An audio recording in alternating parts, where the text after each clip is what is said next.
was peacefully sleeping alongside my husband when I was rudely awakened by 4 witches whom just barged into my small home and then into my room. They took a hold on me and would not let me go. I screamed and yelled at the top of my lungs for my husband to help, but he would not awaken. He did not hear my screams. It was as if he was under a spell these atrocious witches had casted upon the love of my life. With no other alternative, I fought for myself. I kicked and punched. I struggled to get out of the grasps of these witches, but they were too powerful. 4 against 1 is not fair, but whoever said witches were fair, whoever said life was fair. Besides powerful, these witches were also frightening. They were terrifying to look at. They had black eyes that pierced into my soul. They wore a black cloak to mask their bodies, and they reeked of evil.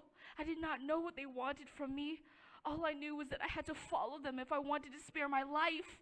I stopped struggling, and they dragged me out of the house as I was. I did not know where the final destination was. All I knew was that they were headed towards the woods. My poor aching feet bled at every step I took. The sticks and stones wounded my feet and legs. The cold wrath of the wind froze my delicate, sensitive skin. After an endless amount of walking, they finally stopped. Just ahead of us was a crowd of figures wearing black cloaks as well. More witches. We joined the rest of the group and they formed a circle, then carelessly shoved me in the middle. Afterwards, they started lighting up torches. I had no idea what the intentions of these evil witches were. Everything around me was dark and cold. All I saw were endless trees and endless witches. I thought this situation couldn't get any more frightening, but I was wrong. Another witch came with a sack, a big, bulky sack that seemed to be dripping of something, with a scent so horrible I could hardly breathe. She stood in front of one witch and pulled something out of the sack. An animal's head. She placed the animal's head over and on the witch's head. She did the same with the witch next to her, and the next, until they all had an animal's head bleeding over their own.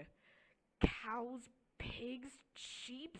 There was a whole farm. It was a nightmare, a living nightmare. Then they started chanting in an unknown language to me. Without any comprehension of what they were saying, I just sat there. I shivered out of cold and shivered out of fear. My hands were trembling and the hairs in my arms were raised. I was covered in dirt and mud, with holes in my nightgown from being shoved and pushed into the woods. They all chanted in unison, as if they were robots. But they were not robots, they were witches. They started pouring potions and herbs into a big boiling pot. Lizards, frogs, and rat tails also went into the pot. Out of the corner of my eye, I saw someone different.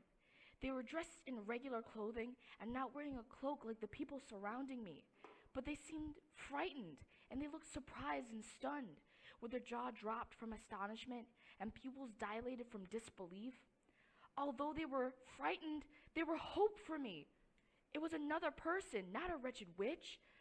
Just the very sight of them brings comfort and relief to me.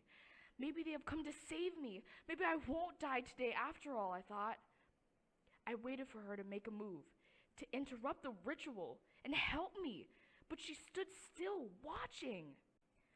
Suddenly, she made a deadly move.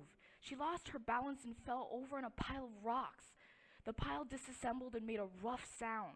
As the rocks fell apart, so did my hopes of ever getting out of here alive. She bit her lip and made a fist, knowing she had been caught. The witches stopped the ritual, but didn't lose sight of me. 2 witches held me down to make sure I didn't try to escape. Another 3 went after the woman who had been spying on them. The witches got a hold of her and tied her up against something with a wire. They tied the wire around her so tight it started slicing through her skin, and in no time there was a pool of blood at her feet. At this point, I felt a small sense of happiness. Happy because finally they were not so much worried about me. Happy because I was not being the one tortured. Although slicing her skin wasn't enough, they took small branches off of a tree and stabbed her in the eyes with them, as if that would make her unseen, what she saw here tonight.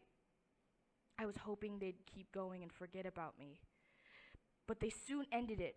One of the witches grabbed her torch and set the poor, helpless woman on fire. She screamed in utter pain and agony. She struggled to break free, but the more she struggled, the more the wire sliced through her skin. In an instant, she was gone. When they were done with her, they brought their focus back to me.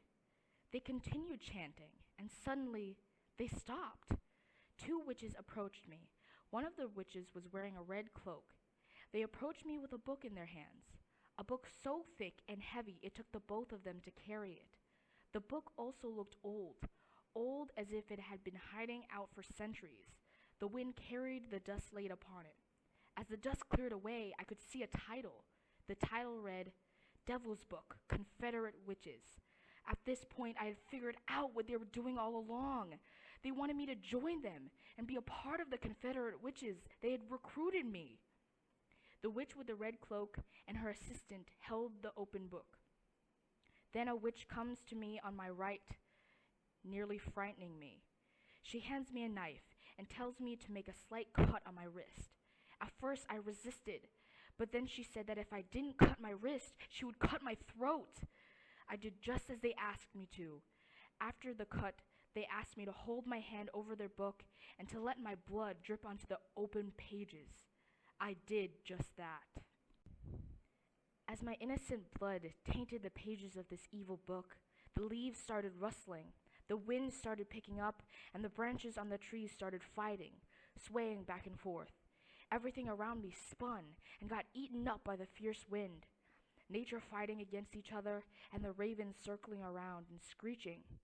Suddenly, everything stopped, and the woods stood still, silent. After a long calmness, I felt something inside me. I felt strength, power, and adrenaline rushing through my veins. I liked the feeling. I never felt so alive. I have become a witch. All night, I thought these witches were making me suffer through a nightmare, but all along they were giving me a dream, a new way of life, a better way of life. Being a witch, being the devil's server, can change my life for the better, and now I have the power. With this kind of power, I can do anything my heart desires.